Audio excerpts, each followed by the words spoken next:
Hyper-personalization and brands are everywhere. I think these are the two keywords that I picked up, learned from the previous sharing, right?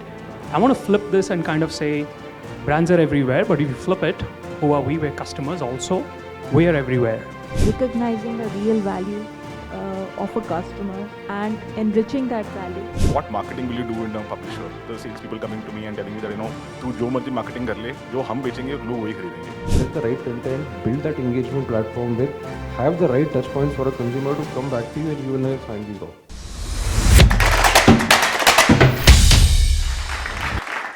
I'm going to start. I think it makes life easy when people before you or panelists and leaders before you touch upon few of the things that you're looking to cover and share and learn.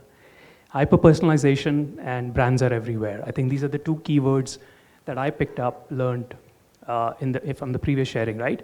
I want to flip this and kind of say, brands are everywhere, but if you flip it, who are we? We're customers also.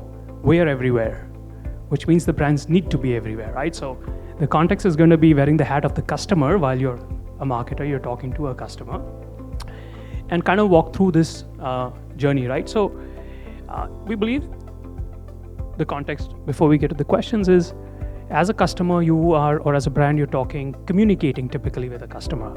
But that's evolved because now that customer wants to communicate for sure. He wants to converse. So he doesn't want one-way communication, he wants to converse. He wants to do commerce. There's customer service and support leading to satisfaction. So that's the 6 C's which has really become very important.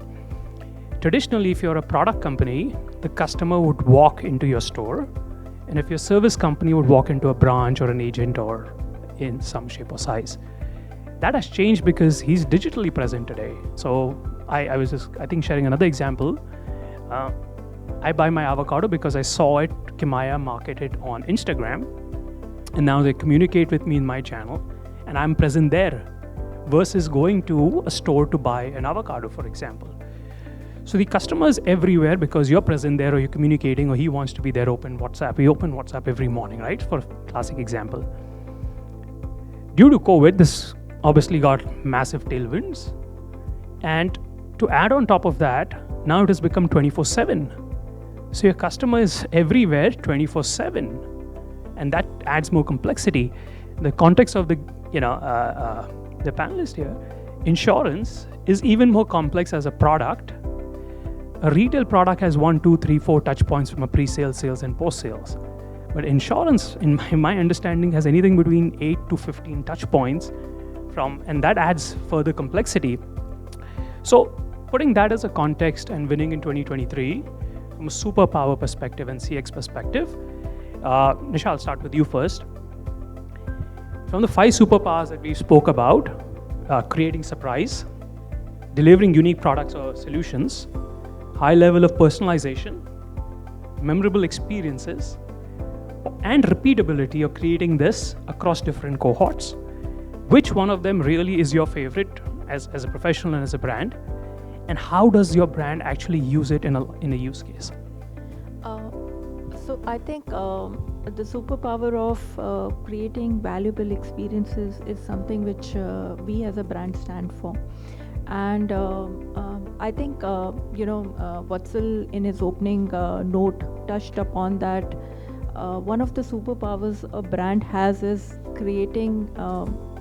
making a consumer feel or a customer feel valuable is somewhere where we stand for. So we as a brand stand for recognizing a real value of a customer and enriching that value for him. So I think that's where we are, touching upon so insurance, I think in Max we have 16 touch points where we talk to, and as a brand it becomes very, very important for us to be having a seamless experience in all touch points and a similar experience on touch points. So you can start with the salesperson in a journey, and insurance, you all know, we all vouch for, it's a experience which is never fully digital in journey. You have to have a human interfaces, and you have multiple people who will come into right from your prospecting journey to the servicing journey, and then end at the moment of truth when you are parting ways or at a maturity or a claim stage. So each touch point is governed by a different department as such. So how as a brand you are talking to a customer in a seamless, similar tonality and similar experience you are able to do is what makes you superpower. Oh, thank you. Makes sense. Sai, I'm going to come to you because Nisha spoke about 16 touch points, one brand.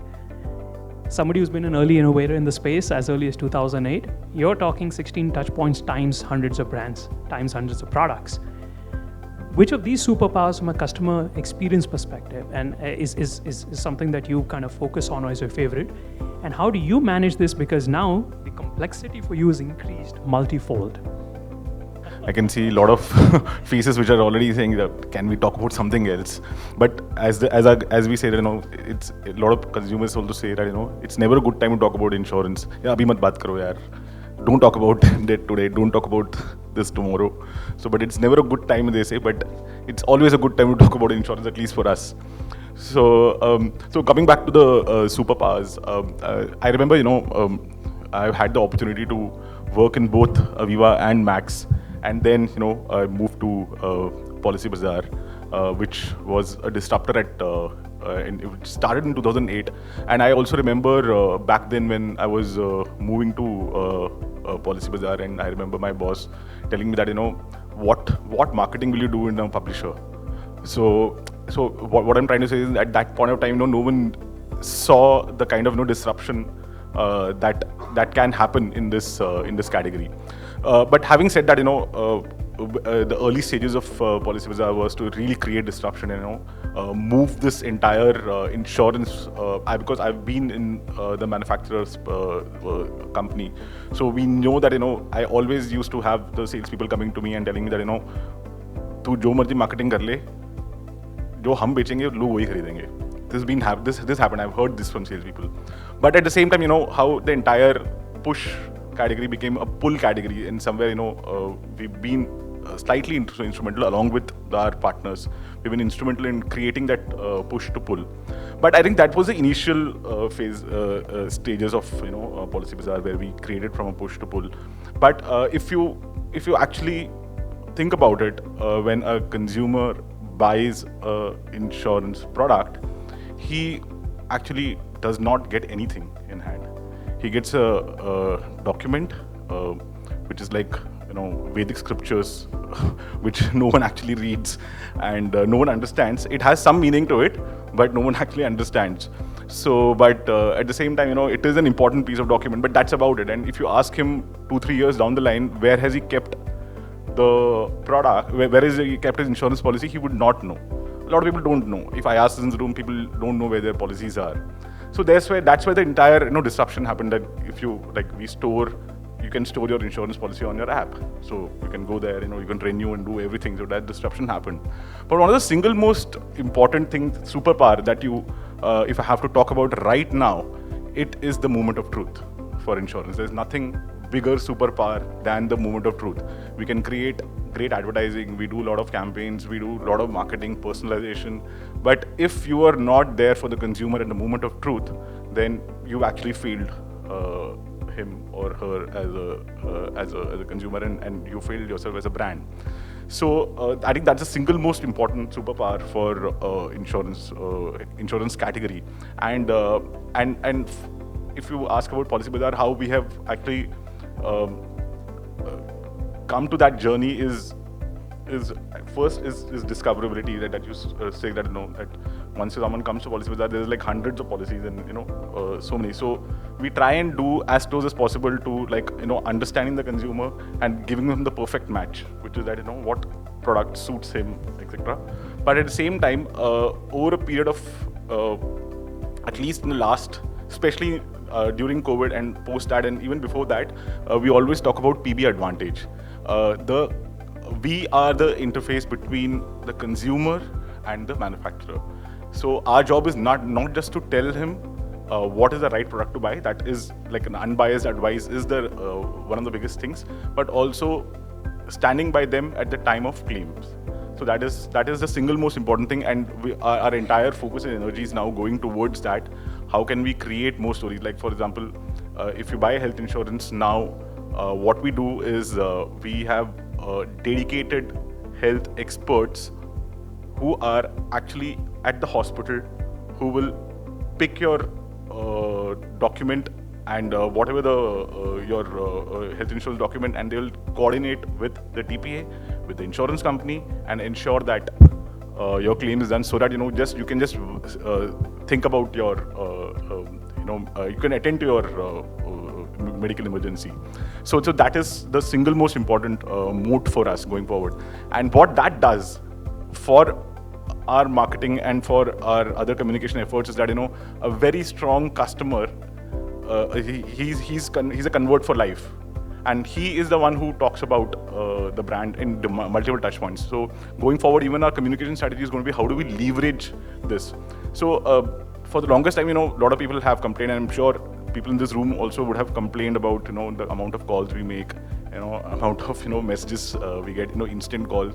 But we have seen the data that over the past 2 years, the people who send out mails about how you have supported us at the time of complaint has superseded the complaints of making calls. So that is a big change, and that's the biggest moat for us, and that's the biggest superpower, and that will help build. I think the last panel also spoke about trust. How can we build trust? Trust is not just about communicating, like building trust through advertising, but it is about imbibing. That's the experience. Yeah. Vinit, quick one to you, and I'm going to put you in a bit of a spot here. Spoke about digitalization and all. We're always talking cohorting, segmentation from a business perspective to reach out hyper-personalization. But by what Nisha said is, we're present across all channels. You can get unfiltered hyper-personalized communication coming in. How do you kind of look at that then? Because the good side is, hey, I'm talking to you everywhere. The bad side is they're also talking to you back. And they can ask anything. An angry person whose claim is not processed can go on your Instagram on a nice new product launch and say worst insurance company to buy, just as an example. How do you filter that on this side of? If you are able to, let's look at these two things. If you are able to do two things, provide relevant content to the customer and also have a constant engagement, you will never get into all these things. Plus, I think the problem is also, it is a one-way communication. I communicate to you what I want you to sort of look at. I don't give you a window to talk to me. If I have those nice corners where actually a consumer is able to get back to me immediately, where I am able to sort of respond to, you have an IVR, you have a call center, people get in, then you make people move from one call to the other call and all that stuff. That's where the frustration sets in. Set the right content, set the right content, build that engagement platform have the right touch points for a consumer to come back to you, and you will never find these all coming out. So it's as simple as that. No, thank you. And in the interest of time, I'm going to summarize. I think the key is customers everywhere, we are everywhere.